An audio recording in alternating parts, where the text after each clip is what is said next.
ਸਾਰਿਆਂ ਦਾ ਬਹੁਤ ਬਹੁਤ ਧੰਨਵਾਦ ਜੀ। ਮੈਡੀਟੇਸ਼ਨ ਹੋ ਗਿਆ ਔਰ ਹੁਣ ਥੋੜਾ ਅਸੀਂ ਵਿਚਾਰ ਕਰੀਏ ਸਿੱਖਿਆ ਗੁਰੂਆਂ ਦੀ ਤੇ ਸੰਤਾਂ ਦੀ। ਕੱਲ ਬੈਠੇ ਬੈਠੇ ਮੈਨੂੰ ਯਾਦ ਆਇਆ ਕਿ 2020 ਵਿੱਚ ਮੈਨੂੰ ਪੱਤਰੀ ਸਰ ਨੇ ਕਿਹਾ ਸੀ ਕਿ ਸ੍ਰੀ ਗੁਰੂ ਗ੍ਰੰਥ ਸਾਹਿਬ ਵਿੱਚ ਜਿੰਨੇ ਭਗਤਾਂ ਦੀ ਬਾਣੀ ਹੈ ਤੇ ਉਹਨਾਂ ਤੇ ਤੁਸੀਂ ਸੈਸ਼ਨ ਲਓ ਤਾਂ ਕਿ ਲੋਕਾਂ ਨੂੰ ਪਤਾ ਚੱਲੇ ਕਿ ਕਿੰਨਾ ਮਹਾਨ ਗ੍ਰੰਥ ਹੈ ਔਰ ਕੀ ਟੀਚਿੰਗਸ ਨੇ ਸੰਤਾਂ ਦੀਆਂ ਭਗਤਾਂ ਦੀਆਂ। ਔਰ ਉਹ ਵਨਨੈਸ ਦੀ ਜਿਹੜੀ ਅਸੀਂ ਗੱਲ ਕਰਨੇ ਆ ਉਹ ਸਾਨੂੰ ਸਮਝ ਆਏ ਕਿ ਕਿਸ ਤਰ੍ਹਾਂ ਗੁਰੂਆਂ ਨੇ ਉਹ ਵਨਨੈਸ ਸਾਨੂੰ ਸਿਖਾਈ ਹੈ ਦਿਖਾਈ ਹੈ ਕਰਕੇ। ਮੈਂ ਬਹੁਤ ਟਾਈਮ ਹੋ ਗਿਆ, ਮੈਂ ਭੁੱਲ ਗਈ। ਸ਼ੁਰੂ ਵਿੱਚ ਮੈਂ ਕੀਤੇ 2-3 ਐਪੀਸੋਡ, ਫਿਰ ਮੈਂ ਭੁੱਲ ਗਈ। ਮੈਂ ਫਿਰ ਇਹੀ ਸੋਚਿਆ ਕਿ ਜਦੋਂ ਜਦੋਂ ਜਯੰਤੀ ਆਏਗੀ ਤੇ ਕਰ ਲਾਂਗੇ। ਬਾਅਦ ਚੋਂ ਹੁਣ ਯਾਦ ਆਇਆ ਕਿ ਕਈ ਭਗਤ ਨੇ ਜਿਨ੍ਹਾਂ ਦੀ ਜਯੰਤੀ ਦਾ ਪਤਾ ਹੀ ਨਹੀਂ ਚੱਲਦਾ, ਮਤਲਬ ਉਹ ਉਹਨਾਂ ਦਾ ਕੋਈ ਇਤਿਹਾਸ ਨਹੀਂ ਹੈ ਔਰ ਮਨਾਈ ਨਹੀਂ ਜਾਂਦੀ ਜਯੰਤੀ, ਤੇ ਇਸ ਵਾਸਤੇ ਉਹ ਛੁੱਟ ਜਾਂਦੀਆਂ ਨੇ ਚੀਜ਼ਾਂ।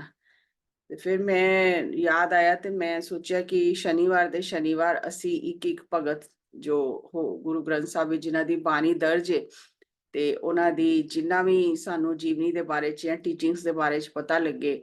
ਅਸਲੀ ਤੇ ਪਤਾ ਕਿੱਥੋਂ ਲੱਗਣਾ ਹੈ ਕਿ ਗੁਰਬਾਣੀ ਚੋਂ ਹੀ ਪਤਾ ਲੱਗਣਾ ਹੈ। ਇਤਿਹਾਸ ਤੇ ਜ਼ਿਆਦਾ ਅਵੇਲੇਬਲ ਨਹੀਂ ਹੈ ਉਹਨਾਂ ਭਗਤਾਂ ਸੰਤਾਂ ਦਾ, ਤੇ ਬਸ ਉਹਨਾਂ ਦੀਆਂ ਟੀਚਿੰਗਸ ਕੀ ਨੇ ਉਹ ਸਾਨੂੰ ਗੁਰਬਾਣੀ ਚੋਂ ਪਤਾ ਚੱਲਣਗੀਆਂ ਟੀਚਿੰਗਸ, ਤੇ ਉਹਨਾਂ ਟੀਚਿੰਗਸ ਤੇ ਅਸੀਂ ਵਿਚਾਰ ਕਰਕੇ ਤੇ ਸਮਝ ਸਕਨੇ ਆ ਕਿ ਅਸੀਂ ਕੀ ਕਰ ਰਹੇ ਹਾਂ ਔਰ ਕਿਸ ਤਰ੍ਹਾਂ ਕਰਨਾ ਚਾਹੀਦਾ ਹੈ ਔਰ ਕੀ ਸਾਨੂੰ ਸੰਤਾਂ ਭਗਤਾਂ ਨੇ ਸਿਖਾਇਆ। ਤੇ ਅੱਜ ਮੈਂ ਭਗਤ ਪਰਮਾਨੰਦ ਜੀ ਦੇ ਬਾਰੇ ਚ ਤੁਹਾਡੇ ਨਾਲ ਸਾਂਝਾ ਕਰਾਂਗੀ ਵਿਚਾਰ। ਬਹੁਤ ਸਾਰੇ ਸ਼ਾਇਦ ਭਗਤ ਐਸੇ ਨੇ ਜਿਨ੍ਹਾਂ ਦੇ ਸਾਨੂੰ ਨਾਮ ਹੀ ਨਹੀਂ ਪਤਾ ਹੋਣੇ ਕਿ ਵੀ ਉਹਨਾਂ ਦੀ ਬਾਣੀ ਵੀ ਗੁਰੂ ਗ੍ਰੰਥ ਸਾਹਿਬ ਵਿੱਚ ਹੈ। ਤੇ ਐਸੇ ਤਰ੍ਹਾਂ ਭਗਤ ਪਰਮਾਨੰਦ ਜੀ ਨੇ, ਉਹਨਾਂ ਦਾ ਇੱਕ ਹੀ ਸ਼ਬਦ ਹੈ ਸ਼੍ਰੀ ਗੁਰੂ ਗ੍ਰੰਥ ਸਾਹਿਬ ਵਿੱਚ। ਸ਼੍ਰੀ ਗੁਰੂ ਅਰਜਨ ਦੇਵ ਜੀ ਨੇ ਕਿੰਨਾ ਪਰਉਪਕਾਰ ਕੀਤਾ ਕਿ ਕਿੱਥੇ ਕਿੱਥੇ ਭਗਤ ਛੁਪੇ ਹੋਏ ਸੀ ਔਰ ਉਹਨਾਂ ਨੇ ਪਰਮਾਤਮਾ ਨਾਲ ਆਪਣੀ ਲਿਵ ਜੋੜ ਕੇ ਜਿਹੜੀ ਗੁਰਬਾਣੀ ਉਹਨਾਂ ਦੇ ਮੁਖ ਤੋਂ ਉਚਾਰਨ ਹੋਈ ਉਹਨੂੰ ਇੱਕ ਜਗ੍ਹਾ ਇਕੱਠਾ ਕੀਤਾ ਸਾਨੂੰ ਸਮਝਾਉਣ ਲਈ, ਔਰ ਉਹਨਾਂ ਨੂੰ ਆਪਣੇ ਬਰਾਬਰ ਦਾ ਦਰਜਾ ਦਿੱਤਾ। ਅੱਜ ਅਸੀਂ ਮੱਥਾ ਟੇਕਨੇ ਆ ਤੇ ਅਸੀਂ ਉਹਨਾਂ ਸਾਰੇ ਭਗਤਾਂ ਸੰਤਾਂ ਨੂੰ ਮੱਥਾ ਟੇਕਨੇ ਆ ਜਿਨ੍ਹਾਂ ਦੀ ਬਾਣੀ ਸ੍ਰੀ ਗੁਰੂ ਗ੍ਰੰਥ ਸਾਹਿਬ ਚ ਦਰਜ ਹੈ। ਤੇ ਐਸੇ ਤਰ੍ਹਾਂ ਭਗਤ ਪਰਮਾਨੰਦ ਜੀ ਜਿਹੜੇ ਹੋਏ ਨੇ ਉਹਨਾਂ ਦੇ ਬਾਰੇ ਵਿੱਚ ਵੀ ਕੋਈ ਇਤਿਹਾਸ ਕੁਝ ਕਿਧਰੇ ਵੀ ਨਹੀਂ ਮਿਲ ਰਿਹਾ, ਨਹੀਂ ਹੈ। ਬਸ ਉਹ ਜਿਹੜਾ ਸ਼ਬਦ ਹੈ ਗੁਰੂ ਗ੍ਰੰਥ ਸਾਹਿਬ ਵਿੱਚ ਉਹੀ ਉਹਨਾਂ ਦੀ ਇੱਕ ਟੀਚਿੰਗਸ ਨੇ ਕਹਿ ਲਓ, ਸਿੱਖਿਆ ਕਹਿ ਲਓ, ਆਤਮ ਬੋਧ ਕਰਾਂਦਾ ਜਿਹੜਾ ਸ਼ਬਦ ਜਿਹਨੂੰ ਸ੍ਰੀ ਗੁਰੂ ਗ੍ਰੰਥ ਸਾਹਿਬ ਵਿੱਚ ਦਰਜ ਕੀਤਾ ਗਿਆ, ਬਸ ਉਹੀ ਉਹਨਾਂ ਦਾ ਮਿਲਦਾ ਹੈ। ਹੁਣ ਉਹ ਇੱਕ ਸੰਤ ਸਨ, ਕਵੀ ਸਨ, ਔਰ ਉਹ ਗਾ ਗਾ ਕੇ ਪਰਮਾਤਮਾ ਨੂੰ ਖੁਸ਼ ਕਰਦੇ ਸੀ। ਉਹਨਾਂ ਦੀ ਆਵਾਜ਼ ਬਹੁਤ ਸੁਰੀਲੀ ਸੀ ਤੇ ਗਾਉਂਦੇ ਹੀ ਰਹਿੰਦੇ ਸੀ ਹਰ ਸਮੇਂ। ਤੇ ਉਹਨਾਂ ਦਾ ਜਨਮ ਜਿਹੜਾ ਹੈ 1483 ਵਿੱਚ ਬਾਰਸੀ ਗਾਂਵ, ਸ਼ੋਲਾਪੁਰ ਦੇ ਕੋਲ ਗਾਂਵ ਹੈ, ਉੱਥੇ ਬ੍ਰਾਹਮਣ ਪਰਿਵਾਰ ਚ ਉਹਨਾਂ ਦਾ ਜਨਮ ਹੋਇਆ। ਔਰ ਉਹ ਕ੍ਰਿਸ਼ਨ ਭਗਤ ਸਨ, ਕ੍ਰਿਸ਼ਨ ਦੀ ਭਗਤੀ ਕਰਦੇ ਸੀ। ਫਿਰ ਹੌਲੀ ਹੌਲੀ ਭਗਤੀ ਕਰਦੇ ਕਰਦੇ ਸਰਗੁਣ ਤੋਂ ਨਿਰਗੁਣ ਦੀ ਤਰਫ, ਨਿਰਗੁਣ ਭਗਤੀ ਦੀ ਤਰਫ ਉਹ ਮੁੜ ਗਏ। ਤੇ ਉਹ ਕਹਿੰਦੇ ਨੇ ਕਿ ਐਨੇ ਕ੍ਰਿਸ਼ਨ ਦੇ ਪ੍ਰੇਮ ਵਿੱਚ ਮਗਨ ਹੋ ਜਾਂਦੇ ਸੀ ਕਿ ਦਿਨ ਵਿੱਚ 700 ਵਾਰ ਕ੍ਰਿਸ਼ਨ ਨੂੰ ਪ੍ਰਣਾਮ ਕਰਦੇ ਸੀ, ਸ਼੍ਰੀ ਕ੍ਰਿਸ਼ਨ ਜੀ ਨੂੰ। ਔਰ ਉਹਨਾਂ ਦੇ ਜਿਹੜੇ ਗੋਡੇ ਨੇ ਉਹਨਾਂ ਚੋਂ ਖੂਨ ਨਿਕਲਣ ਲੱਗ ਜਾਂਦਾ ਸੀ, ਪਰ ਉਹ ਪ੍ਰਣਾਮ ਕਰਦੇ ਹੀ ਰਹਿੰਦੇ ਸੀ, ਇੰਨਾ ਲੀਨ ਹੋ ਜਾਂਦੇ ਸੀ ਕ੍ਰਿਸ਼ਨ ਭਗਤੀ ਵਿੱਚ। ਤੇ ਵੱਲਭਾਚਾਰਿਆ ਜੀ ਉਹਨਾਂ ਦੇ ਗੁਰੂ ਸਨ। ਹੁਣ ਇਸ ਤੋਂ ਜ਼ਿਆਦਾ ਕੋਈ ਹੋਰ ਉਹਨਾਂ ਦੇ ਬਾਰੇ ਚ ਪਰਿਵਾਰ ਦੀ ਜਾਂ ਕੋਈ ਜਾਣਕਾਰੀ ਨਹੀਂ ਹੈ। ਹਾਂ, ਸ਼ਬਦ ਜ਼ਰੂਰ ਅਸੀਂ ਲਵਾਂਗੇ ਤਾਂ ਕਿ ਸਾਡੀਆਂ ਅੱਖਾਂ ਖੁੱਲਣ, ਜਰਾ ਅਸੀਂ ਜਾਗੀਏ ਕਿ ਅਸੀਂ ਕਿਹੜੇ ਪਾਸੇ ਜਾ ਰਹੇ ਹਾਂ ਔਰ ਕਿਹੜੇ ਪਾਸੇ ਜਾਣ ਲਈ ਸਾਨੂੰ ਕਿਹਾ ਗਿਆ ਜਾਂ ਰਸਤਾ ਦੱਸਿਆ ਗਿਆ। ਸਾਰੰਗ ਰਾਗ ਵਿੱਚ ਉਹਨਾਂ ਦਾ ਇੱਕ ਸ਼ਬਦ ਹੈ, ਬਹੁਤ ਪਿਆਰਾ ਰਾਗ ਹੈ ਸਾਰੰਗ। ਤੇ ਸਾਰੰਗ ਰਾਗ ਵਿੱਚ ਉਹਨਾਂ ਦਾ ਸ਼ਬਦ ਹੈ, ਤੇ ਕਹਿਣਾ ਚਾਹੀਦਾ ਕਿ ਸਾਨੂੰ ਝੰਜੋੜ ਕੇ ਜਗਾਉਣ ਵਾਲਾ ਸ਼ਬਦ ਹੈ। ਉਹ ਕਹਿ ਰਹੇ ਨੇ, ਤੈ ਨਰ ਕਿਆ ਪੁਰਾਨ ਸੁਨ ਕੀਨਾ, ਕਿ हे ਬੰਦੇ ਤੂੰ ਪੁਰਾਨ, ਪੁਰਾਨ ਦਾ ਮਤਲਬ ਇੱਥੇ ਹੈ ਨਹੀਂ ਕਿ ਖਾਲੀ ਪੁਰਾਨ ਹੀ ਵੇਦ ਸ਼ਾਸਤਰ, ਕੁਰਾਨ, ਬਾਈਬਲ, ਗੁਰੂ ਸ਼੍ਰੀ ਗੁਰੂ ਗ੍ਰੰਥ ਸਾਹਿਬ, ਕਿਉਂਕਿ ਉਸ ਵੇਲੇ ਤੇ ਸ਼੍ਰੀ ਗੁਰੂ ਗ੍ਰੰਥ ਸਾਹਿਬ ਜੀ ਦੀ ਸਥਾਪਨਾ ਨਹੀਂ ਸੀ ਹੋਈ ਅਜੇ। ਲੇਕਿਨ ਜਿਸ ਵੇਲੇ ਕਿਸੇ ਵੀ ਨਾਮ ਆਂਦਾ ਹੈ ਪੁਰਾਨ ਦਾ ਤੇ ਉਹ ਸਾਰੇ ਗ੍ਰੰਥਾਂ ਦਾ ਹੀ ਨਾਮ ਆਂਦਾ ਹੈ। ਕਹਿ ਰਹੇ ਨੇ ਤੂੰ ਸੁਣ ਸੁਣ ਕੇ ਫਿਰ ਤੂੰ ਕੀਤਾ ਕੀ? अन्न पावनी भगत नहीं उपजी, भूखे दान ना दीना। तेरे अंदर परमात्मा दे प्रति प्यार जागिया ही नहीं, ते किसी भुखे नू तू कदी अन्न नहीं दिता, दया नहीं आई किसी भुखे ते की तू सुन सुन के फिर कीता की? जो तू सुनिया ਉਹਦੇ ਤੇ तू अमल ते कीता ही नहीं। ना ते तेरे अंदर परमात्मा दे प्रति प्रेमा भक्ति जागी, और ना ही तू किसी भुखे ਨੂੰ ਕੋਈ ਅਨਾਜ ਦਿੱਤਾ, ਕਿਸੇ ਦੀ ਭੁੱਖ ਮਿਟਾਈ। ਤੇ ਫਿਰ ਤੂੰ ਇਹ ਸੁਣ ਸੁਣ ਕੇ ਸਾਰਾ ਕੁਝ ਕੀਤਾ ਕੀ? ਫਿਰ ਅੱਗੋਂ ਕਹਿੰਦੇ ਨੇ ਕਾਮ ਨਾ ਬਿਸਰਿਓ, ਤੇਰਾ ਤੇ ਇੱਛਾਵਾਂ ਕਾਮ ਤੇਰਾ ਉਹ ਵੀ ਨਹੀਂ ਖਤਮ ਹੋਇਆ। ਕ੍ਰੋਧ ਨਾ ਬਿਸਰਿਓ, ਤੇਰਾ ਗੁੱਸਾ ਵੀ ਖਤਮ ਨਹੀਂ ਹੋਇਆ। ਲੋਭ ਨਾ ਛੂਟਿਓ ਦੇਵਾ, ਇਹ ਪਰਮਾਤਮਾ ਕਹਿ ਰਹੇ ਨੇ ਕਿ ਤੇਰਾ ਤੇ ਲੋਭ ਵੀ ਨਹੀਂ ਛੁੱਟਿਆ। काम ना बिसरियो, क्रोध ना बिसरियो, लोभ ना छूटियो देवा। कह रहे तेरा तो कुछ छुटिया ही नहीं, ना काम छुटिया, ना क्रोध छुटिया, ना लोभ छुटिया। ते फिर तू सुन सुन के कीता की? किन्नी सानू ताड़ना कर रहे ने कि ਅਸੀਂ ਵੀ ਉਹੀ ਕਰ ਰਹੇ ਹਾਂ, ਸੁਣ ਸੁਣ ਕੇ ਸੁਣ ਰਹੇ ਹਾਂ, ਉੱਤੋਂ ਦੀ ਜਾ ਰਿਹਾ ਹੈ, ਇੱਕ ਕੰਨ ਚ ਸੁਣ ਕੇ ਦੂਜੇ ਕੰਨ ਚ ਜਾ ਰਿਹਾ, ਜੀਵਨ ਚ ਨਹੀਂ ਉਤਰ ਰਿਹਾ। तो कह रहे फिर सुन सुन के तू कीता की? पर निंदा मुख ते नहीं छूटी, फिर तेरे कोलों पराई निंदा भी नहीं छूटी। तू निंदा भी करी जा रहे हैं लोकां दी। निफल भई सब सेवा, सारी सेवा कीता होया तेरा सब बेकार चला गया, क्योंकि जो चीजां मना कीतियां ने, जिन्हां चीजां दी परहेज दसी गई है, वो ते तू कर ही नहीं रहा। ते सुन सुन के फिर तू की कर रहा पढ़ पढ़ के? पर निंदा मुख ते नहीं छूटी, निफल भई सब सेवा। ਹੁਣ ਅਸੀਂ ਕਹਿੰਦੇ ਆ ਕਿ ਅਸੀਂ ਇੰਨੀ ਸੇਵਾ ਕਰ ਰਹੇ ਹਾਂ, ਇੰਨਾ ਪਾਠ ਪੂਜਾ ਕਰ ਰਹੇ ਹਾਂ, ਫਿਰ ਵੀ ਸਾਡੀ ਕੋਈ ਸੰਕਲਪ ਪੂਰਾ ਨਹੀਂ ਹੁੰਦਾ, ਜਾਂ ਸਾਡੀ ਇੱਛਾ ਪੂਰੀ ਨਹੀਂ ਹੁੰਦੀ, ਜਾਂ ਅਸੀਂ ਜਿਹੜੀ ਅਰਦਾਸ ਕਰਨੇ ਆ ਪੂਰੀ ਨਹੀਂ ਹੁੰਦੀ। ਤੇ ਉਹ ਕਹਿ ਰਹੇ ਨੇ ਕਿ ਤੂੰ ਦੂਸਰਿਆਂ ਦੀ ਨਿੰਦਾ ਕਰ ਰਿਹਾ ਏ, ਤੇ ਤੈਨੂੰ ਲੱਗ ਰਿਹਾ ਤੇਰੀ ਸੇਵਾ ਨੂੰ ਫਲ ਲੱਗੇਗਾ। ਤੇ ਸੇਵਾ ਹੀ ਬੇਕਾਰ ਚਲੀ ਗਈ। ਤੂੰ ਦਿਨ ਰਾਤ ਜਾਗ ਜਾ ਕੇ ਦੌੜ ਦੌੜ ਕੇ ਮੰਦਿਰਾਂ ਵਿੱਚ, ਮਸਜਿਦਾਂ ਵਿੱਚ, ਗੁਰਦੁਆਰਿਆਂ ਵਿੱਚ ਤੂੰ ਸੇਵਾ ਕਰ ਰਿਹਾ ਹੈ, ਤੇ ਸੇਵਾ ਕਰਕੇ ਬਾਹਰ ਨਿਕਲਦਾ ਤੇ ਦੂਜਿਆਂ ਦੀ ਨਿੰਦਾ ਕਰਨਾ, ਤੇ ਜਿੰਨਾ ਕਮਾਇਆ ਉੱਥੇ ਗਵਾ ਕੇ ਤੂੰ ਘਰ ਆ ਜਾਂਦਾ। ਹੁਣ ਜਿਸ ਤਰ੍ਹਾਂ ਮੰਨ ਲਓ ਕਿ ਅਸੀਂ ਬੈਂਕ ਵਿੱਚ ਅਕਾਊਂਟ ਖੋਲੀਏ ਔਰ ਪੈਸੇ ਜਮ੍ਹਾਂ ਕਰਾਈਏ ਔਰ ਉਸੇ ਵੇਲੇ ਕਢਾ ਲਈਏ, ਔਰ ਜੇ ਸਾਨੂੰ ਜ਼ਰੂਰਤ ਹੋਵੇ ਤੇ ਅਸੀਂ ਦੇਖੀਏ ਤੇ ਸਾਡੇ ਅਕਾਊਂਟ ਵਿੱਚ ਜ਼ੀਰੋ ਬੈਲੈਂਸ ਹੋਵੇ, ਤੇ ਸਾਡੇ ਤੇ ਪੈਸਾ ਕੰਮ ਹੀ ਨਹੀਂ ਆਇਆ ਨਾ, ਕਿਉਂਕਿ ਅਸੀਂ ਕਮਾਇਆ ਔਰ ਗਵਾਇਆ। ਤੇ ਐਸੇ ਵਾਸਤੇ ਜੋ ਅਸੀਂ ਪਰਮਾਤਮਾ ਕੋਲੋਂ ਮੰਗ ਰਹੇ ਆ, ਉਹ ਸਾਡਾ ਪੂਰਾ ਨਹੀਂ ਹੁੰਦਾ, ਕਿਉਂਕਿ ਉਹ ਲੈਣ ਵਾਸਤੇ ਪੈਸੇ ਨਹੀਂ ਨੇ। ਹੁਣ ਅਸੀਂ ਕਿਸੇ ਦੁਕਾਨ ਤੇ ਜਾਈਏ ਤੇ ਉਹਨੂੰ ਅਸੀਂ ਕਹੀਏ ਕਿ ਸਾਨੂੰ ਕਲਰ ਟੀਵੀ ਚਾਹੀਦਾ ਹੈ, ਔਰ ਸਾਡੇ ਕੋਲ ਹੋਵੇ 1000 ਰੁਪਈਆ, ਤੇ ਉਹਨੇ ਕਹਿਣਾ ਵੀ ਨਹੀਂ ਮਿਲੇਗਾ, ਪੂਰੇ ਪੈਸੇ ਦਿਓ। ਤੇ ਜੇ ਅਸੀਂ ਕਿਸ਼ਤਾਂ ਤੇ ਲੈਣੇ ਆ ਤੇ ਸਾਨੂੰ ਵਿਆਜ ਸਮੇਤ ਚੁਕਾਉਣਾ ਪੈਂਦਾ ਹੈ। ਤੇ ਉਹ ਕਹਿ ਰਹੇ ਨੇ ਕਿ ਉਹ ਨਿੰਦਾ ਤੇ ਤੂੰ ਛੱਡੀ ਨਹੀਂ, ਤੇ ਸਾਰੀ ਸੇਵਾ ਤੂੰ ਜਿਹੜੀ ਸੀ ਉਹ ਆਪਣੀ ਨੇਫਲ ਕਰ ਲਈ, ਬੇਕਾਰ ਕਰ ਲਈ ਸੇਵਾ। ਫਿਰ ਅੱਗੋਂ ਕਹਿ ਰਹੇ ਨੇ ਬਾਟ ਪਾਰ ਘਰ ਮੁਸ ਬਿਰਾਨੋ, ਪੇਟ ਭਰੇ ਅਪਰਾਧੀ। ਕਿ ਦੂਜਿਆਂ ਨੂੰ ਲੁੱਟ ਲੁੱਟ ਕੇ, ਦੂਜਿਆਂ ਦੇ ਘਰ ਲੁੱਟ ਕੇ, ਦੂਜਿਆਂ ਨੂੰ ਲੁੱਟ ਲੁੱਟ ਕੇ ਤੂੰ ਆਪਣਾ ਪੇਟ ਭਰਿਆ, ਕਿੰਨਾ ਵੱਡਾ ਤੂੰ ਅਪਰਾਧ ਕੀਤਾ। ਤੇ ਕਹਿ ਰਹੇ ਨੇ ਫਿਰ ਤੂੰ ਕੀ ਕੁਰਾਨ ਪੁਰਾਨ ਪੜਿਆ, ਕੀ ਗ੍ਰੰਥਾਂ ਦਾ ਤੂੰ ਅਧਿਐਨ ਕੀਤਾ ਕਿ ਤੂੰ ਦੂਜਿਆਂ ਨੂੰ ਲੁੱਟਦਾ ਹੀ ਰਿਹਾ। ਔਰ ਇਹੀ ਦੇਖੋ, ਅਸੀਂ ਕੱਲ ਤਾਰਨ ਗੁਰੂ ਨਾਨਕ ਆਇਆ ਜਿਹੜਾ ਅਸੀਂ ਗੁਰਪੁਰਬ ਮਨਾਇਆ, ਇਹ ਸਾਰੀਆਂ ਗੱਲਾਂ ਇਹੀ ਸ਼੍ਰੀ ਗੁਰੂ ਨਾਨਕ ਦੇਵ ਜੀ ਨੇ ਸਾਨੂੰ ਸਿੱਖਿਆ ਵਿੱਚ ਦਿੱਤੀਆਂ। ਤੇ ਅੱਗੋਂ ਕਹਿ ਰਹੇ ਨੇ ਜਿਹੇ ਪਰਲੋਕ ਜਾਇ ਅਪਕੀਰਤ ਸੋਈ ਅਵਿਦਿਆ ਸਾਧੀ। ਕਿ ਪਰਲੋਕ ਵਿੱਚ ਜਾ ਕੇ ਜਿੱਥੇ ਤੇਰੀ ਅਪਕੀਰਤੀ ਹੋਵੇ, ਅਪਯਸ਼ ਹੋਵੇ, ਸਾਰੀ ਤੂੰ ਉਹੀ ਪੜ੍ਹਾਈ ਪੜ੍ਹੀਏ, ਸਾਰੇ ਉਹੀ ਕੰਮ ਕੀਤੇ ਨੇ ਜਿਹਦੇ ਨਾਲ ਪਰਲੋਕ ਵਿੱਚ ਜਾ ਕੇ ਤੇਰੀ ਅਪਕੀਰਤੀ ਹੋਵੇ, ਅਪਯਸ਼ ਹੋਵੇ, ਤੈਨੂੰ ਉੱਥੇ ਮਾਨ ਨਾ ਮਿਲੇ। ਅਗਿਆਨਤਾ ਵਸ਼ ਹੋ ਕੇ ਤੂੰ ਸਾਰੇ ਉਹੀ ਕੰਮ ਕੀਤੇ ਨੇ ਜਿਹਦੇ ਨਾਲ ਤੇਰੀ ਉੱਥੇ ਅਪਕੀਰਤੀ ਹੋਵੇ, ਅਪਯਸ਼ ਹੋਵੇ ਪਰਲੋਕ ਵਿੱਚ ਜਾ ਕੇ। ਅਵਿਦਿਆ, ਵਿਦਿਆ ਕਹਿੰਦੇ ਜਿਹੜੀ ਵਿਦਿਆ ਅਸੀਂ ਲੈਣੇ ਆ, ਵਿਦਿਆ ਪੜ੍ਹਨੇ ਆ।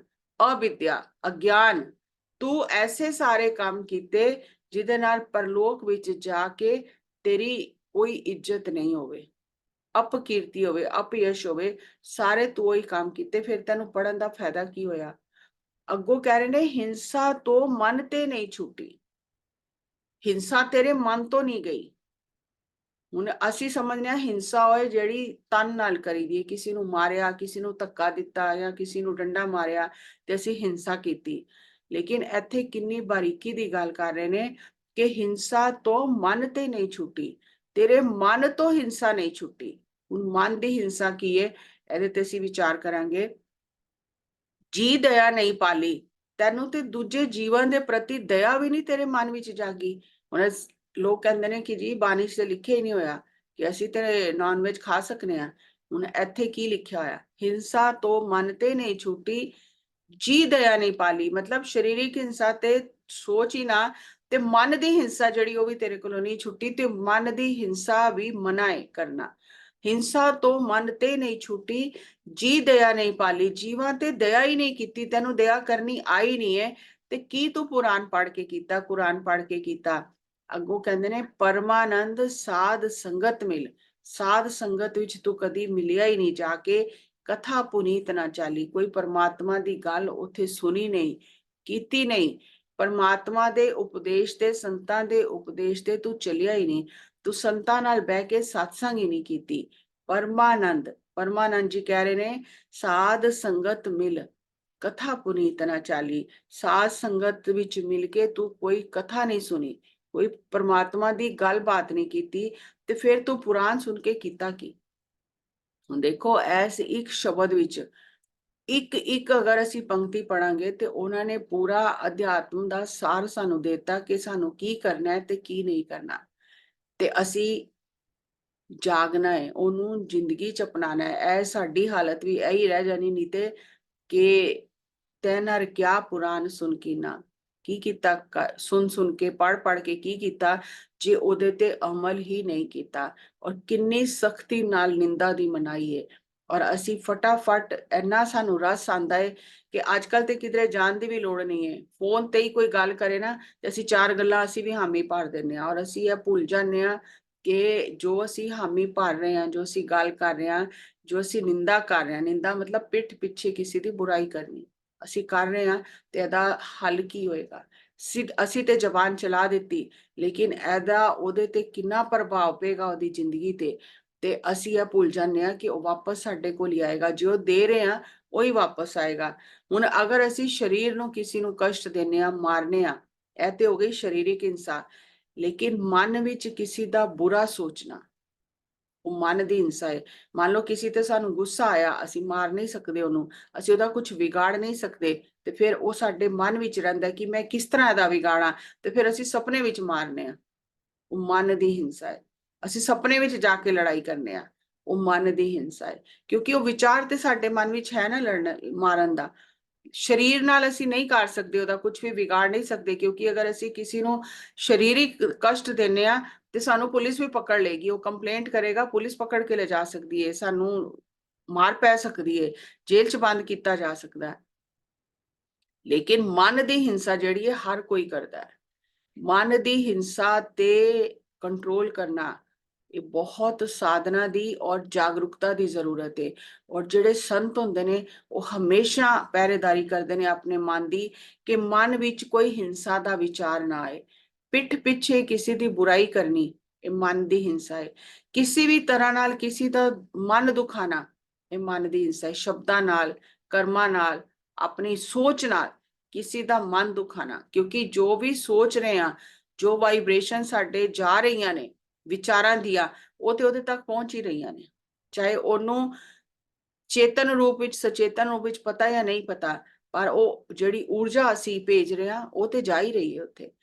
ਤੇ ਜਿਸ ਵੇਲੇ ਉਹ ਬੰਦਾ ਸਾਨੂੰ ਮਿਲੇਗਾ, ਕੋਈ ਵੀ ਗੱਲ ਨਹੀਂ ਹੈ, ਪਰ ਉਹ ਸਾਡੇ ਨਾਲ ਢੰਗ ਨਾਲ ਗੱਲ ਨਹੀਂ ਕਰੇਗਾ, ਕਿਉਂਕਿ ਅਸੀਂ ਊਰਜਾ ਸਹੀ ਨਹੀਂ ਭੇਜ ਰਹੇ ਉਹਨੂੰ। ਤੇ ਕਹਿ ਰਹੇ ਕਿਸੇ ਵੀ ਤਰ੍ਹਾਂ ਦਾ ਮਨ ਦੁਖਾਣਾ ਕਿਸੇ ਵੀ ਪ੍ਰਕਾਰ ਨਾਲ ਇਹ ਮਨ ਦੀ ਹਿੰਸਾ ਹੈ, ਔਰ ਇਹ ਅਸੀਂ ਕਰਦੇ ਹੀ ਰਹਿੰਦੇ ਹਾਂ। ਬੜੇ ਬੜੇ ਗੁਣੀ ਗਿਆਨੀ ਵੀ ਇਹ ਚੀਜ਼ਾਂ ਕਰਦੇ ਰਹਿੰਦੇ ਨੇ, ਹਮੇਸ਼ਾ ਆਪਣੇ ਤੋਂ ਜਿਹੜਾ ਉੱਚਾ ਹੈ ਉਹਦੇ ਨਾਲ ਈਰਸ਼ਾ ਹੁੰਦੀ ਹੈ, ਔਰ ਮਨ ਵਿੱਚ ਜਿਸ ਵੇਲੇ ਈਰਸ਼ਾ ਹੁੰਦੀ ਹੈ ਫਿਰ ਇਨਸਾਨ ਉਸ ਬੰਦੇ ਦੀ ਨਿੰਦਾ ਕਰਦਾ ਹੈ, ਉਹਦੀਆਂ ਫਿਰ ਗੱਲਾਂ ਕਰਦਾ ਹੈ, ਕਿਉਂਕਿ ਉਹਨੂੰ ਪਿੱਛੇ ਤੇ ਕਰ ਨਹੀਂ ਸਕਦਾ, ਲੇਕਿਨ ਫਿਰ ਉਹਦੀ ਬੁਰਾਈਆਂ ਕਰਨੀਆਂ ਸ਼ੁਰੂ ਕਰਦਾ ਉਹਦੀ ਪਿੱਠ ਪਿੱਛੇ, ਕਿ ਦੇਖਿਆ ਹੋਇਆ ਮੈਂ ਉਹ ਤੇ ਇੰਜੇ। ਤੇ ਉਹ ਜਿਹੜੀ ਈਰਸ਼ਾ ਹੈ, ਹਿੰਸਾ, ਮਨ ਦੀ ਜਿਹੜੀ ਹਿੰਸਾ ਹੈ ਉਹ ਈਰਸ਼ਾ ਤੋਂ ਜਨਮ ਲੈਂਦੀ ਹੈ, ਔਰ ਫਿਰ ਈਰਸ਼ਾ ਜਿਹੜੀ ਹੈ ਉਹ ਇਨਸਾਨ ਕੋਲੋਂ ਨਿੰਦਾ ਕਰਾਂਦੀ ਹੈ। ਇਹ ਚੀਜ਼ਾਂ ਇੱਕ ਦੂਸਰੇ ਨਾਲ ਜੁੜੀਆਂ ਹੋਈਆਂ ਨੇ। ਤੇ ਮਨ ਦੀ ਹਿੰਸਾ ਤੋਂ ਕਿਸ ਤਰ੍ਹਾਂ ਬਚਣਾ। ਹੁਣ ਜਿਸ ਤਰ੍ਹਾਂ ਤੁਸੀਂ ਸਾਰੇ ਜਾਣਦੇ ਹੋ ਕਿ ਸ਼ਬਰੀ ਨੇ ਬੇਰ ਝੂਠੇ ਕਰਕੇ ਚੱਕ ਚੱਕ ਕੇ ਦਿੱਤੇ ਸ਼੍ਰੀ ਰਾਮਚੰਦਰ ਜੀ ਨੂੰ, ਕਿ ਮਿੱਠੇ ਬੇਰ ਮੈਂ ਦਿਆਂ, ਸ਼੍ਰੀ ਰਾਮਚੰਦਰ ਜੀ ਨੇ ਉਹਦੀ ਭਾਵ ਭਗਤੀ ਦੇਖ ਕੇ, ਉਹਦੀ ਪ੍ਰੇਮਾ ਭਗਤੀ ਦੇਖ ਕੇ ਉਹ ਝੂਠੇ ਬੇਰ ਖਾਤੇ, ਉਹਦਾ ਮਨ ਨਹੀਂ ਦੁਖਾਇਆ, ਕਿਉਂਕਿ ਉਹ ਤੇ ਪ੍ਰੇਮ ਵਿੱਚ ਬੇਸੁੱਧ ਹੋਈ ਸੀ। ਲੇਕਿਨ ਲਕਸ਼ਮਣ ਨੇ ਨਹੀਂ ਖਾਤੇ, ਤੇ ਸ਼੍ਰੀ ਰਾਮਚੰਦਰ ਜੀ ਦੇ ਮੂੰਹੋਂ ਨਿਕਲਿਆ ਜਾ ਮਰ ਜੀਵੜਿਆ। ਤੇ ਉਹ ਜਿਹੜਾ ਸ਼੍ਰੀ ਰਾਮਚੰਦਰ ਜੀ ਦੇ ਮੁਖ ਤੋਂ ਵਚਨ ਨਿਕਲਿਆ ਕਿ ਜਾ ਮਰ ਜੀਵੜਿਆ, ਤੂੰ ਪ੍ਰੇਮ ਦਾ ਅਪਮਾਨ ਕੀਤਾ, ਇੱਕ ਮੇਰੇ ਭਗਤ ਦੀ ਪ੍ਰੇਮਾ ਭਗਤੀ ਦਾ ਤੂੰ ਅਪਮਾਨ ਕੀਤਾ। ਤੇ ਉਹ ਜਿਹੜੇ ਬੇਰ ਸੀ ਉਹੀ ਫਿਰ ਸੰਜੀਵਨੀ ਬੂਟੀ ਬਣੇ, ਔਰ ਉਹਨਾਂ ਨੇ ਹੀ ਲਕਸ਼ਮਣ ਦੇ ਪ੍ਰਾਣ ਬਚਾਏ। ਉਹ ਜਿਹੜਾ ਸ਼੍ਰੀ ਰਾਮਚੰਦਰ ਜੀ ਨੇ ਕਿਹਾ ਮਰ ਜੀਵੜਿਆ, ਕਿ ਮਰ ਕੇ ਜਿੰਦਾ ਹੋਏਗਾ ਹੁਣ ਤੂੰ, ਤੇ ਉਹ ਸਾਰੇ ਤੁਸੀਂ ਜਾਣਦੇ ਹੋ ਇਸ ਇਤਿਹਾਸ ਨੂੰ ਕਿ ਲਕਸ਼ਮਣ ਦੀ ਜਿਸ ਵੇਲੇ ਮੂਰਛਾ ਹੋਈ ਤੇ ਫਿਰ ਹਨੂਮਾਨ ਜੀ ਨੇ ਉਹੀ ਸੰਜੀਵਨੀ ਬੂਟੀ ਲਿਆਈ ਔਰ ਉਹੀ ਲਕਸ਼ਮਣ ਨੂੰ ਖਾਣੀ ਪਈ ਔਰ ਉਹਦੇ ਨਾਲ ਉਹਦੀ ਜਾਨ ਬਚੀ। ਤੇ ਪਰਮਾਤਮਾ ਕਦੀ ਵੀ ਇਹ ਚੀਜ਼ ਬਰਦਾਸ਼ਤ ਨਹੀਂ ਕਰਦਾ ਕਿ ਉਹਦੇ ਭਗਤ ਦੇ ਪ੍ਰੇਮ ਦਾ ਕੋਈ ਅਨਾਦਰ ਕਰੇ। ਔਰ ਸੰਤ ਹਮੇਸ਼ਾ ਇਸ ਗੱਲ ਦਾ ਧਿਆਨ ਰੱਖਦੇ ਨੇ ਕਿ ਸਾਡੇ ਕੋਲੋਂ ਕੋਈ ਕਿਸੇ ਦਾ ਮਨ ਨਾ ਦੁਖ ਜਾਏ। ਇਸ ਵਾਸਤੇ ਕੋਈ ਉਹਨਾਂ ਨੂੰ ਕੁਝ ਭੇਟਾ ਦਿੰਦਾ ਹੈ ਉਹ ਲੈ ਲੈਂਦੇ ਨੇ, ਚਾਹੇ ਉਹ ਉਹਨੂੰ ਇਸਤੇਮਾਲ ਕਰਨ ਜਾਂ ਨਾ ਕਰਨ। ਔਰ ਉਹ ਇਹ ਨਹੀਂ ਦੇਖਦੇ ਕਿ ਦੇਣ ਵਾਲੇ ਦਾ ਸਟੇਟਸ ਕੀ ਹੈ, ਅਮੀਰ ਹੈ ਕਿ ਗਰੀਬ ਹੈ। ਇੱਥੇ ਮੈਂ ਤੁਹਾਨੂੰ ਇੱਕ ਮਾਸਟਰ ਸੀ, ਸਾਡੇ ਮਾਸਟਰ ਨੇ ਪਿਰਾਮਿਡ ਸੁਸਾਇਟੀ ਦੇ, ਕਾਫੀ ਸਾਲ ਉਹਨਾਂ ਨੇ ਪਤਰੀ ਸਰ ਨਾਲ ਬਹੁਤ ਯਾਤਰਾ ਕੀਤੀ, 25 ਸਾਲ, ਤੇ ਮੇਰੇ ਨਾਲ ਕਾਫੀ ਅੱਛੀ ਉਹਨਾਂ ਦੀ ਦੋਸਤੀ ਸੀ। ਤੇ ਉਹ ਮੈਨੂੰ ਸਾਰੀਆਂ ਗੱਲਾਂ ਦੱਸਦੇ ਹੁੰਦੇ ਸੀ ਕਿ ਜਿਸ ਟਾਈਮ ਉਹ ਪਤਰੀ ਸਰ ਨਾਲ ਜਾਂਦੇ ਸੀ ਤੇ ਕਿਸ ਤਰ੍ਹਾਂ ਹੁੰਦਾ ਸੀ। ਤੇ ਉਹ ਡਾਇਮੰਡ ਮਰਚੈਂਟ, ਮਤਲਬ ਬਹੁਤ ਅਮੀਰ ਫੈਮਿਲੀ ਤੋਂ, ਬਹੁਤ ਹੀ ਸਟੇਟਸ ਉਹਨਾਂ ਦਾ, ਰਹਿਣਾ ਸਹਿਣਾ ਬਹੁਤ ਹੀ ਅਲੱਗ ਤਰ੍ਹਾਂ ਦਾ, ਜਿਸ ਤਰ੍ਹਾਂ ਕਿ ਬਹੁਤ ਹਾਈਫਾਈ ਫੈਮਿਲੀਜ਼ ਦਾ ਹੁੰਦਾ। ਲੇਕਿਨ ਜਿਸ ਵੇਲੇ ਉਹ ਪਤਰੀ ਸਰ ਨਾਲ ਜਾਂਦੇ ਸੀ ਤੇ ਪਤਰੀ ਸਰ ਤੇ ਗਰੀਬ ਜਿਹੜਾ ਬੰਦਾ ਉਹਦੇ ਘਰ ਵੀ ਜਾਂਦੇ ਸੀ। ਤੇ ਇੱਕ ਵਾਰ ਉਹ ਪਤਰੀ ਸਰ ਨਾਲ ਜਿਸ ਵੇਲੇ ਕਿਸੇ ਦੇ ਘਰ ਗਏ, ਤੇ ਜਿਸ ਤਰ੍ਹਾਂ ਸਾਨੂੰ ਆਦਤਾਂ ਹੁੰਦੀਆਂ ਨੇ ਕਿ ਅਸੀਂ ਚੱਪਲ ਪਾ ਕੇ ਸਭ ਅੰਦਰ ਚਲੇ ਜਾਂਦੇ ਆ, ਲੇਕਿਨ ਸਾਊਥ ਵਿੱਚ ਕੋਈ ਵੀ ਘਰ ਦੇ ਅੰਦਰ ਚੱਪਲ ਪਾ ਕੇ ਨਹੀਂ ਜਾਂਦਾ, ਚੱਪਲ ਬਾਹਰ ਉਤਾਰ ਕੇ ਜਾਂਦੇ ਨੇ। ਔਰ ਪਤਰੀ ਸਰ ਜਿੱਥੇ ਵੀ ਜਾਂਦੇ ਸੀ, ਚਾਹੇ ਉਹ ਨਾਰਥ ਵਿੱਚ ਸਾਊਥ ਵਿੱਚ ਕਿਧਰੇ ਵੀ ਜਾਣ, ਉਹ ਕਦੀ ਕਿਸੇ ਦੇ ਘਰ ਦੇ ਅੰਦਰ ਚੱਪਲ ਪਾ ਕੇ ਨਹੀਂ ਸੀ ਜਾਂਦੇ। ਇਹ ਨਿਯਮ ਸੀ ਉਹਨਾਂ ਦਾ। ਤੇ ਉਹ ਮੈਡਮ ਨੇ ਚੱਪਲ ਬਾਹਰ ਨਹੀਂ ਉਤਾਰੀ, ਔਰ ਮੈਡਮ ਚੱਪਲ ਪਾ ਕੇ ਉਹਨਾਂ ਦਾ ਕੱਚਾ ਜਿਹਾ ਘਰ, ਬਹੁਤ ਹੀ ਜਿਸ ਤਰ੍ਹਾਂ ਗਰੀਬੀ ਵਿੱਚ ਉਹ ਰਹਿੰਦੇ ਸੀ, ਔਰ ਕੱਚਾ ਜਿਹਾ ਉਹਨਾਂ ਦਾ ਘਰ ਸੀ, ਤੇ ਮੈਡਮ ਚੱਪਲ ਪਾ ਕੇ ਅੰਦਰ ਚਲੇ ਗਏ। ਤੇ ਪਤਰੀ ਸਰ ਨੇ ਉਹਨਾਂ ਨੂੰ ਕਿਹਾ ਕਿ ਜਿੱਥੇ ਜਾਈਏ ਨਾ ਉੱਥੋਂ ਦੇ ਹਿਸਾਬ ਨਾਲ ਰਹਿਣਾ ਚਾਹੀਦਾ, ਚੱਪਲ ਬਾਹਰ ਉਤਾਰ ਕੇ ਆਓ। ਤੇ ਚੱਪਲ ਬਾਹਰ ਉਤਾਰ ਕੇ ਆਏ। ਫਿਰ ਉਹਨਾਂ ਨੇ ਪਤਰੀ ਸਰ ਨੂੰ ਚਾਹ ਬਣਾ ਕੇ ਦਿੱਤੀ। ਹੁਣ ਉਹਨੇ ਜਿਸ ਵੇਲੇ ਦੇਖਿਆ, ਸਰ ਨੇ ਚਾਹ ਪੀਣੀ ਸ਼ੁਰੂ ਕੀਤੀ, ਜਿਸ ਵੇਲੇ ਉਹਨੇ ਦੇਖਿਆ ਨਾ ਤੇ ਉਹਨੂੰ ਗਿਲਾਸ ਇੰਨਾ ਸਾਫ਼ ਸੁਥਰਾ ਲੱਗਾ, ਔਰ ਬਹੁਤ ਗਰੀਬੀ ਉਹਨਾਂ ਦੇ ਘਰ, ਮੱਖੀਆਂ ਇੰਨੀਆਂ ਨੇ ਚਾਰੇ ਪਾਸੇ, ਮਤਲਬ ਕਿਸ ਤਰ੍ਹਾਂ ਗਰੀਬੀ ਦਾ ਇੱਕ ਜੀਵਨ ਹੁੰਦਾ, ਉਸ ਤਰ੍ਹਾਂ ਦਾ ਜੀਵਨ ਹੈ। ਤੇ ਇਸ ਤੋਂ ਪਹਿਲੇ ਕਿ ਮੈਡਮ ਦੇ ਮਨ 'ਚ ਕੋਈ ਵਿਚਾਰ ਆਏ, ਪਤਰੀ ਸਰ ਨੇ ਕਿਹਾ ਗਿਲਾਸ ਨਹੀਂ ਦੇਖਣਾ, ਆਸ-ਪਾਸ ਨਹੀਂ ਦੇਖਣਾ, ਪ੍ਰੇਮ ਦੇਖਣਾ, ਪੀ ਲੋ ਚਾਹ। ਤੇ ਫਿਰ ਉਹਨਾਂ ਨੇ ਚਾਹ ਪੀ ਲਈ। ਤੇ ਹਮੇਸ਼ਾ ਸੰਤ ਜਿਹੜੇ ਨੇ ਉਹ ਪ੍ਰੇਮ ਦੇਖਦੇ ਨੇ ਕਿ ਉਹ ਐਸਾ ਅਗਲੇ ਬੰਦੇ ਦੀ ਆਤਮਾ ਨੂੰ ਉਠਾ ਦਿੰਦੇ ਨੇ ਕਿ ਉਹਨੂੰ ਇਹ ਅਹਿਸਾਸ ਹੀ ਨਹੀਂ ਹੋਣ ਦਿੰਦੇ ਕਿ ਉਹ ਨੀਵਾਂ ਹੈ, ਅਸੀਂ ਉੱਚੇ ਹਾਂ, ਜਾਂ ਉਹਦਾ ਸਟੇਟਸ ਠੀਕ ਨਹੀਂ ਹੈ, ਜਾਂ ਉਹ ਸਾਡੇ ਲਾਇਕ ਨਹੀਂ ਹੈ। ਹਮੇਸ਼ਾ ਪਰਮਾਤਮਾ ਨੂੰ ਗਰੀਬ ਨਿਵਾਜ ਐਸੇ ਲਈ ਕਿਹਾ ਜਾਂਦਾ ਹੈ ਕਿ ਉਹ ਗਰੀਬਾਂ ਦਾ ਆਦਰ ਕਰਾਂਦਾ ਹੈ। ਤਾਂ ਹੀ ਭਗਤ ਰਵਿਦਾਸ ਜੀ ਨੇ ਕਿਹਾ ਗਰੀਬ ਨਿਵਾਜ ਗੁਸਈਆ ਮੇਰਾ ਮਾਥੇ ਛਤਰ ਧਰੇ, ਐਸੀ ਲਾਲ ਤੁਝ ਬਿਨ ਕੌਣ ਕਰੇ। ਪਰਮਾਤਮਾ ਤੋਂ ਬਿਨਾ ਇਹ ਕੌਣ ਕਰ ਸਕਦਾ ਹੈ, ਸੰਤਾਂ ਤੋਂ ਬਿਨਾ, ਅਵਤਾਰਾਂ ਤੋਂ ਬਿਨਾ ਇਹ ਕੌਣ ਕਰ ਸਕਦਾ ਹੈ। ਔਰ ਅਸੀਂ ਹਰ ਗੁਰਪੁਰਬ ਤੇ ਜਾਂ ਵੈਸੇ ਵੀ ਅਸੀਂ ਸਾਖੀਆਂ ਸੁਣਦੇ ਰਹਿੰਦੇ ਹਾਂ, ਤੇ ਹਰ ਕੋਈ ਸੰਤ ਜੋ ਵੀ ਪਰਮਾਤਮਾ ਦੇ ਰਸਤੇ ਤੇ ਚੱਲਦਾ ਹੈ, ਉਹਦਾ ਇਹੀ ਹੁੰਦਾ ਹੈ ਮਨ ਕਿ ਮੇਰੇ ਮਨ ਵਿੱਚ ਕਿਸੇ ਦੇ ਪ੍ਰਤੀ ਕੋਈ ਐਸੀ ਭਾਵਨਾ ਆਏ, ਭਾਵ ਵੀ ਨਾ ਆਏ। ਔਰ ਉਹ ਹਮੇਸ਼ਾ ਦੂਜੇ ਦੇ ਪ੍ਰੇਮ ਦੀ ਕਦਰ ਕਰਦੇ ਨੇ ਕਿ ਕਿਧਰੇ ਮਨ ਦੀ ਹਿੰਸਾ ਸਾਡੇ ਕੋਲੋਂ ਨਾ ਹੋ ਜਾਏ। ਤੇ ਮਨ ਦੀ ਹਿੰਸਾ ਜਿਹੜੀ ਹੈ, ਮਨ ਵਿੱਚ ਜਿਸ ਵੇਲੇ ਸਾਡੇ ਹਿੰਸਾ ਹੁੰਦੀ ਹੈ, ਵਿਚਾਰ ਗਲਤ ਹੁੰਦੇ ਨੇ, ਹਿੰਸਾ ਵਾਲੇ ਵਿਚਾਰ ਹੁੰਦੇ ਨੇ, ਫਿਰ ਸਾਡੇ ਅੰਦਰ ਈਰਸ਼ਾ ਜਨਮ ਲੈਂਦੀ ਹੈ। ਫਿਰ ਜਿਹਦੇ ਨਾਲ ਈਰਸ਼ਾ ਹੁੰਦੀ ਸਾਡੀ, ਫਿਰ ਅਸੀਂ ਉਹਦੀ ਨਿੰਦਾ ਕਰਨੇ ਆ, ਉਹਦੀਆਂ ਬੁਰਾਈਆਂ ਕਰਨੇ ਆ, ਤੇ ਅਸੀਂ ਆਪਣੀ ਸਾਰੀ ਕਮਾਈ ਜਿਹੜੀ ਹੈ ਉਹ ਬੇਕਾਰ ਕਰ ਲੈਂਦੇ ਆ। ਅਸੀਂ ਸਮਝਦੇ ਆ ਕਿ ਅਸੀਂ ਤੇ ਸੱਚੀ ਗੱਲ ਕਰ ਰਹੇ ਹਾਂ, ਲੇਕਿਨ ਨਹੀਂ, ਅਸੀਂ ਹਰ ਦਿਨ ਅਰਦਾਸ ਕਰਨੇ ਆ। ਗੁਰੂ ਘਰ ਵਿੱਚ ਸਾਨੂੰ ਐਸੇ ਸਾਨੂੰ ਸੂਤਰ ਦਿੱਤੇ ਗਏ ਨੇ ਕਿ ਸਾਡੀ ਕਮਾਈ ਜਿਹਦੇ ਨਾਲ ਬਚ ਜਾਏ, ਤੇ ਅਸੀਂ ਹਰ ਦਿਨ ਅਰਦਾਸ ਕਰਨੇ ਆ ਕਿ ਵੇਖ ਕੇ ਅਣਡਿੱਠ ਕੀਤਾ, ਤਿਨਾਂ ਪਿਆਰਿਆਂ ਸਚਿਆਰਿਆਂ ਦੀ ਕਮਾਈ ਦਾ ਧਿਆਨ ਧਰ ਕੇ ਬੋਲੋ ਜੀ ਵਾਹਿਗੁਰੂ। ਕਿ ਵੇਖ ਕੇ ਵੀ ਅਣਡਿੱਠ ਕਰਨਾ, ਉਹਦੀ ਬੁਰਾਈਆਂ ਨਹੀਂ ਕਰਨੀਆਂ। ਤੇ ਅੱਜ ਕੱਲ ਬੁਰਾਈ ਕਰਨ ਲਈ ਕਿਧਰੇ ਜਾਣਾ ਨਹੀਂ, ਸੋਸ਼ਲ ਮੀਡੀਆ ਤੇ ਇੱਕ ਮੈਸੇਜ ਪਾ ਦਿਓ, ਸਾਰੀ ਦੁਨੀਆ ਚਲਾ ਜਾਏਗਾ ਕਿ ਸੁਣਿਆ ਤੁਸੀਂ ਇੰਜ ਹੋਇਆ। ਸਾਨੂੰ ਉਸ ਗੱਲ ਦੀ ਸੱਚਾਈ ਵੀ ਪਤਾ ਨਹੀਂ ਹੁੰਦੀ, ਉਹ ਸੱਚੀ ਗੱਲ ਹੈ ਕਿ ਨਹੀਂ ਹੈ ਉਹ ਵੀ ਨਹੀਂ ਪਤਾ ਹੁੰਦੀ, ਪਰ ਅਸੀਂ ਗੱਲ ਨੂੰ ਫਟਾਫਟ ਫੈਲਾ ਦਿੰਦੇ ਹਾਂ। ਤੇ ਇਸ ਲਈ ਇਹ ਅਸੀਂ ਇਹੋ ਜਿਹੇ ਵਿਚਾਰਾਂ ਨੂੰ ਅੰਦਰ ਰੱਖੀਏ ਹੀ ਨਾ, ਕਿਉਂਕਿ ਇਹ ਵਿਚਾਰ ਇੱਕ ਬੀਜ ਹੈ, ਔਰ ਇਹ ਬੀਜ ਨੂੰ ਅਗਰ ਅਸੀਂ ਪਾਣੀ ਦੇਾਂਗੇ, ਈਰਸ਼ਾ ਕਰਾਂਗੇ, ਤੇ ਫਿਰ ਨਿੰਦਾ ਹੋਏਗੀ, ਔਰ ਨਿੰਦਾ ਹੋਏਗੀ ਤੇ ਸਾਡੀ ਸਾਰੀ ਸੇਵਾ, ਸਾਡੀ ਸਾਧਨਾ ਸਾਰੀ ਜਿਹੜੀ ਹੈ ਉਹ ਵਿਅਰਥ ਚਲੀ ਜਾਏਗੀ। ਹੁਣ ਅਸੀਂ ਇਸ ਈਰਸ਼ਾ ਤੋਂ ਬਾਹਰ ਕਿਸ ਤਰ੍ਹਾਂ ਆਣਾ ਹੈ? ਔਰ ਹਰ ਇੱਕ ਨੂੰ ਈਰਸ਼ਾ ਹੁੰਦੀ ਹੈ, ਔਰ ਜਿਹੜੇ ਅਨੁਭਵੀ ਲੋਕ ਨੇ ਉਹਨਾਂ ਦਾ ਇਹ ਕਹਿਣਾ ਹੈ ਕਿ ਬੰਦਾ ਸੰਸਾਰ ਵਿੱਚ ਤੇ ਈਰਸ਼ਾ ਕਰਦਾ ਹੀ ਹੈ, ਲੇਕਿਨ ਅਧਿਆਤਮ ਵਿੱਚ ਆ ਕੇ ਬੰਦੇ ਹੋਰ ਜ਼ਿਆਦਾ ਈਰਸ਼ਾ ਕਰਦਾ ਹੈ। ਜਿਤਨੀ ਰਾਜਨੀਤੀ ਸੰਸਾਰ ਵਿੱਚ ਹੁੰਦੀ ਹੈ, ਉਸ ਤੋਂ ਜ਼ਿਆਦਾ ਰਾਜਨੀਤੀ ਬੰਦਾ ਗੁਰਦੁਆਰਿਆਂ ਵਿੱਚ, ਮੰਦਰਾਂ ਵਿੱਚ ਜਾ ਕੇ ਕਰਨ ਲੱਗ ਜਾਂਦਾ ਹੈ। ਅਧਿਆਤਮ ਵਿੱਚ ਜਾ ਕੇ ਉਸ ਤੋਂ ਜ਼ਿਆਦਾ ਚਲਾਕ ਹੋ ਕੇ ਜ਼ਿਆਦਾ ਰਾਜਨੀਤੀ ਕਰਦਾ ਹੈ।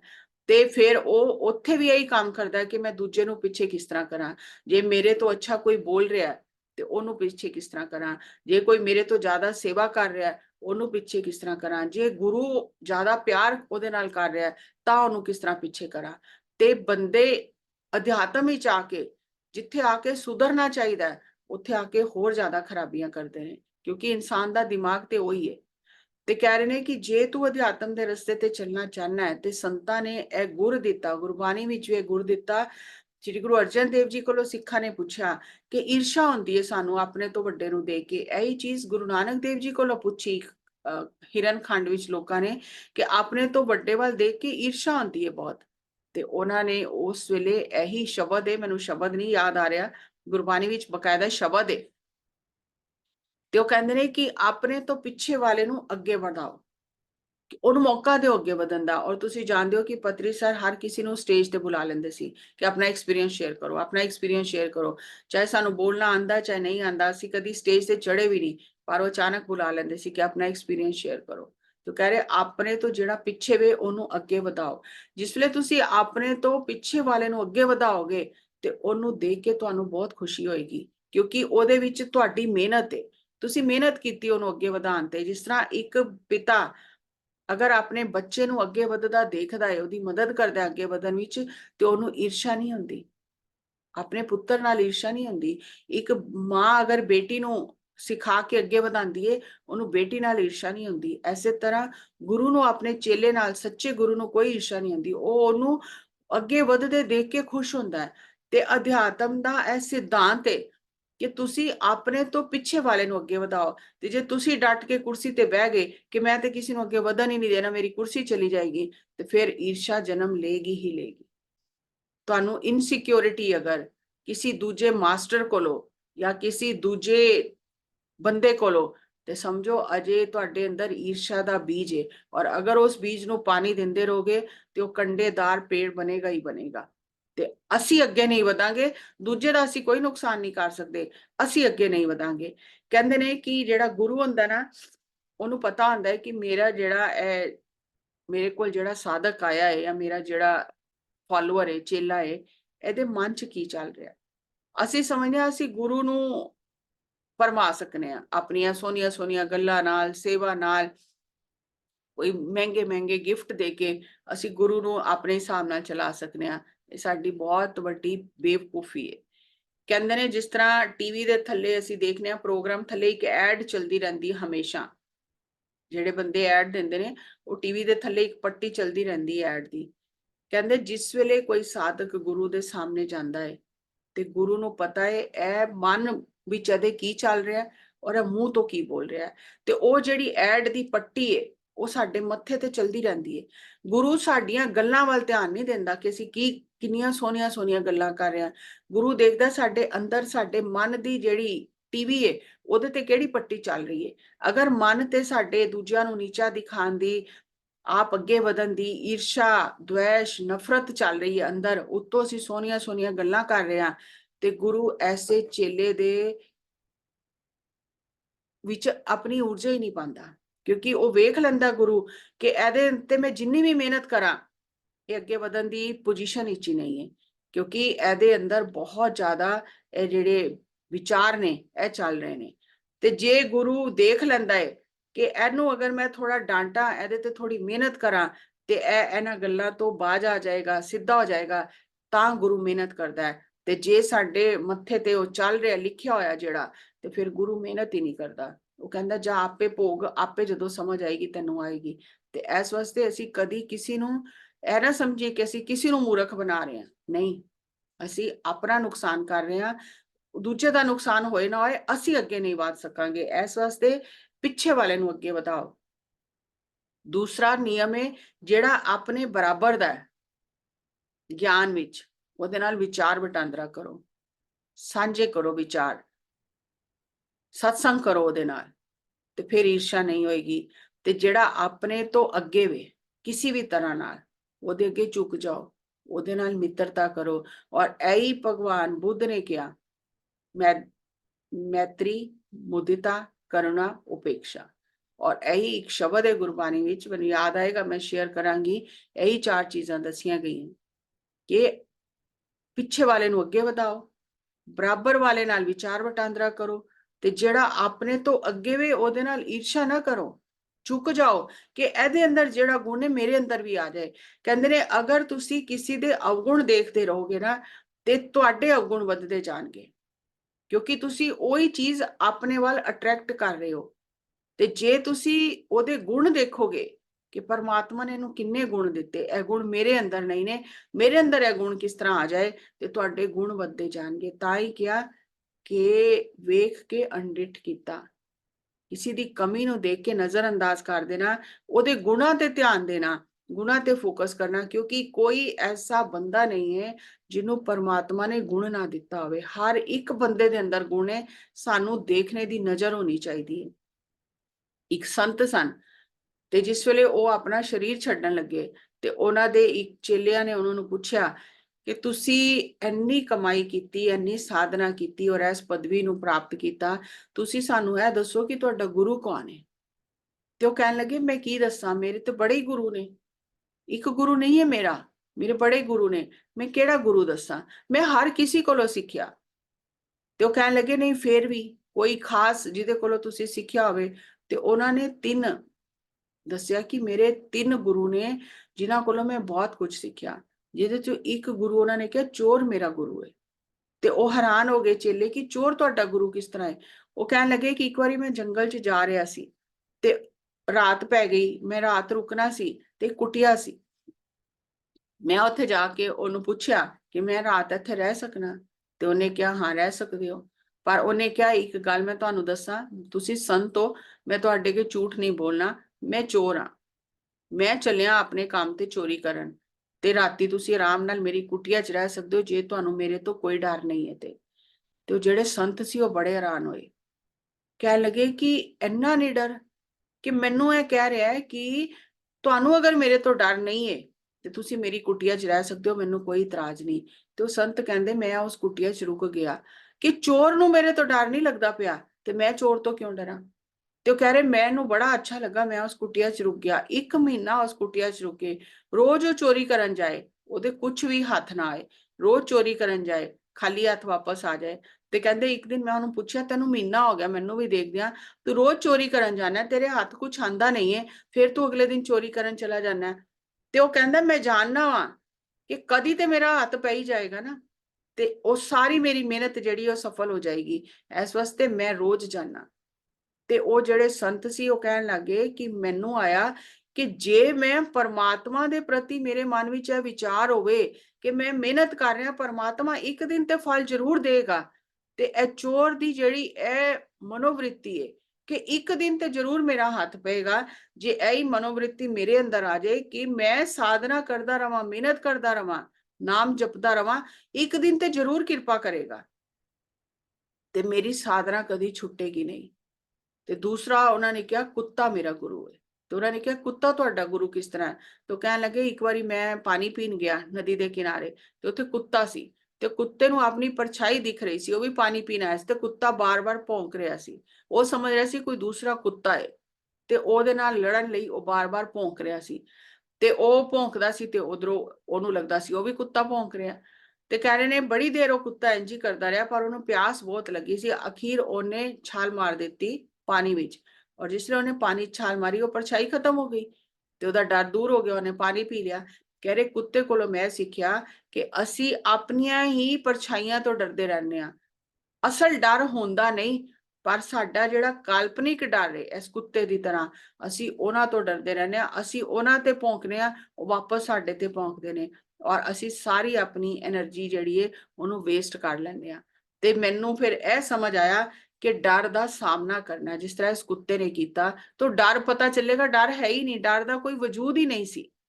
ਤੇ ਤੀਸਰਾ ਉਹਨਾਂ ਨੇ ਕਿਹਾ ਬੱਚਾ ਮੇਰਾ ਗੁਰੂ, ਕਿ ਮੈਂ ਇੱਕ ਵਾਰ ਜਾ ਰਿਹਾ ਸੀ ਤੇ ਬੱਚਾ ਮੈਨੂੰ ਰਸਤੇ 'ਚ ਮਿਲਿਆ ਤੇ ਬੱਚੇ ਦੇ ਹੱਥ ਵਿੱਚ ਮੋਮਬੱਤੀ ਸੀ ਤੇ ਕਹਿੰਦੇ ਮੈਂ ਬੱਚੇ ਨੂੰ ਪੁੱਛਿਆ ਇਹ ਪ੍ਰਕਾਸ਼ ਕਿੱਥੋਂ ਆਇਆ ਤੈਨੂੰ ਪਤਾ? ਤੇ ਬੱਚਾ ਜਿਹੜਾ ਸੀ ਉਹਨੇ ਮੇਰੇ ਵੱਲ ਵੇਖ ਕੇ ਕਿਹਾ, ਫੂਕ ਮਾਰੀ ਔਰ ਕਿਹਾ ਆਇਆ ਕਿੱਥੋਂ ਹੈ ਤੇ ਨਹੀਂ ਪਤਾ, ਪਰ ਤੁਸੀਂ ਮੈਨੂੰ ਇਹ ਦੱਸੋ ਗਿਆ ਕਿੱਥੇ? ਤੇ ਕਹਿ ਰਹੇ ਉਸ ਦਿਨ ਮੈਨੂੰ ਪਤਾ ਚੱਲਿਆ ਕਿ ਆਪਣੇ ਆਪ ਨੂੰ ਗਿਆਨਵਾਨ ਨਹੀਂ ਸਮਝਣਾ, ਇੱਕ ਬੱਚਾ ਵੀ ਗਿਆਨ ਦੇ ਸਕਦਾ ਹੈ ਕਿ ਆਇਆ ਮੈਂ ਸੋਚ ਰਿਹਾ ਕਿੱਥੋਂ ਆਇਆ, ਗਿਆ ਕਿੱਥੇ? ਜਿੱਥੋਂ ਆਇਆ ਸੀ ਉੱਥੇ ਚਲਾ ਗਿਆ। ਤੇ ਇਸ ਵਾਸਤੇ ਉਹ ਕਹਿੰਦੇ ਨੇ ਕਿ ਅਸੀਂ ਅਗਰ ਸਾਡਾ ਸਿੱਖਣ ਦਾ ਨਜ਼ਰੀਆ ਹੋਵੇ, ਅਸੀਂ ਕਿਸੇ ਕੋਲੋਂ ਵੀ ਸਿੱਖ ਸਕਦੇ ਹਾਂ। ਤੇ ਜਿਹੜੇ ਸੰਤ ਹੁੰਦੇ ਨੇ ਫਿਰ ਉਹ ਹਰ ਕਿਸੇ ਅੱਗੇ ਝੁਕ ਜਾਂਦੇ ਨੇ ਜਿਹਦੇ ਕੋਲੋਂ ਸਿੱਖ ਰਹੇ ਨੇ, ਤੇ ਅਸੀਂ ਤੇ ਝੁਕਣਾ ਹੀ ਨਹੀਂ ਚਾਹੁੰਦੇ।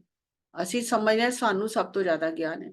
ਤੇ ਇਸ ਵਾਸਤੇ ਪਤਰੀ ਸਰ ਨੇ ਇਹ ਨਿਯਮ ਬਣਾਇਆ, ਸੱਜਣ ਸੰਗਤ ਤੇ ਦੂਜਿਆਂ ਦੇ ਅਨੁਭਵ ਸੁਣੋ। ਤੇ ਜੇ ਮੈਂ ਆਪਣੇ ਹੀ ਸੁਣਾ ਕੇ ਚਲੀ ਜਾਵਾਂ ਤੇ ਦੂਜਿਆਂ ਦਾ ਸੁਣੇ ਹੀ ਨਾ, ਤੇ ਫਿਰ ਮੈਂ ਉਹ ਪ੍ਰਿੰਸੀਪਲ ਫੋਲੋ ਨਹੀਂ ਕਰ ਰਹੀ।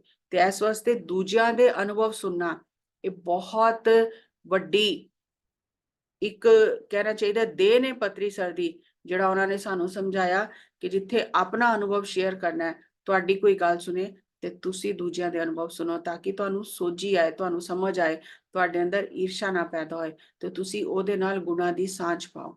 ਤੇ ਭਗਤ ਪਰਮਾਨੰਦ ਜੀ ਦਾ ਜਿਹੜਾ ਇਹ ਸ਼ਬਦ ਗੁਰਬਾਣੀ ਵਿੱਚ ਜਿਹੜਾ ਅਧਿਆਤਮ ਦਾ ਸਾਰ ਹੈ ਕਿ ਤੈ ਨਰ ਕਿਆ ਪੁਰਾਨ ਸੁਨ ਕੀਨਾ, ਅੰਨ ਪਾਵਨੀ ਭਗਤ ਨਹੀਂ ਉਪਜੀ, ਭੁਖੇ ਦਾਨ ਨਾ ਦੀਨਾ। ਤੇ ਜੇ ਸਾਡੇ ਪਰਾਈ ਨਿੰਦਾ ਨਹੀਂ ਸਾਡੇ ਕੋਲੋਂ ਛੁੱਟੀ ਤੇ ਫਿਰ ਸਾਡੀ ਸਾਰੀ ਸੇਵਾ ਵਿਅਰਥ ਚਲੀ ਜਾਏਗੀ। ਇਸ ਲਈ ਬਹੁਤ ਹੀ ਜਾਗਰੂਕਤਾ ਨਾਲ ਜੀਵਨ ਜੀਣ ਦੀ ਜ਼ਰੂਰਤ ਹੈ। ਅਸੀਂ ਜੋ ਸੁਣ ਰਹੇ ਹਾਂ, ਜੋ ਪੜ੍ਹ ਰਹੇ ਹਾਂ, ਉਹ ਸਾਡੇ ਜੀਵਨ 'ਚ ਉਤਰੇ। ਤੁਹਾਡਾ ਸਾਰਿਆਂ ਦਾ ਬਹੁਤ ਬਹੁਤ ਧੰਨਵਾਦ, ਔਰ ਪਤਰੀ ਸਰ ਦਾ ਬਹੁਤ ਧੰਨਵਾਦ ਜਿਨ੍ਹਾਂ ਨੇ ਮੈਨੂੰ ਇਹ ਯਾਦ ਕਰਾਇਆ ਕਿ ਮੈਂ ਉਹਨਾਂ ਨਾਲ ਇਹ ਵਚਨ ਦਿੱਤਾ ਸੀ, ਵਚਨ ਹੀ ਕਹਿਣਾ ਚਾਹੀਦਾ ਕਿ ਮੈਂ ਕਰਾਂਗੀ, ਔਰ ਮੈਨੂੰ ਯਾਦ ਆਇਆ। ਤੇ ਮੈਂ ਕੋਸ਼ਿਸ਼ ਮੇਰੀ ਰਹੇਗੀ ਜੋ ਵੀ ਮੇਰੀ ਬੁੱਧੀ ਅਨੁਸਾਰ ਮੈਨੂੰ ਸਮਝ ਆਏਗਾ, ਮੈਂ ਸਾਰੇ ਸੰਤਾਂ ਭਗਤਾਂ ਦਾ ਜਿਹੜੇ ਉਪਦੇਸ਼ ਨੇ, ਜਿਹੜੀਆਂ ਟੀਚਿੰਗਸ ਨੇ ਗੁਰਬਾਣੀ ਵਿੱਚ, ਉਹ ਤੁਹਾਡੇ ਨਾਲ ਜ਼ਰੂਰ ਸਾਂਝਾ ਕਰਾਂਗੀ। So thank you, thank you, thank you. ਕਿਸੇ ਦਾ ਕੋਈ ਪ੍ਰਸ਼ਨ ਹੈ ਤਾਂ ਤੁਸੀਂ ਜ਼ਰੂਰ ਕਰੋ। ਥੈਂਕ ਯੂ ਜੀ।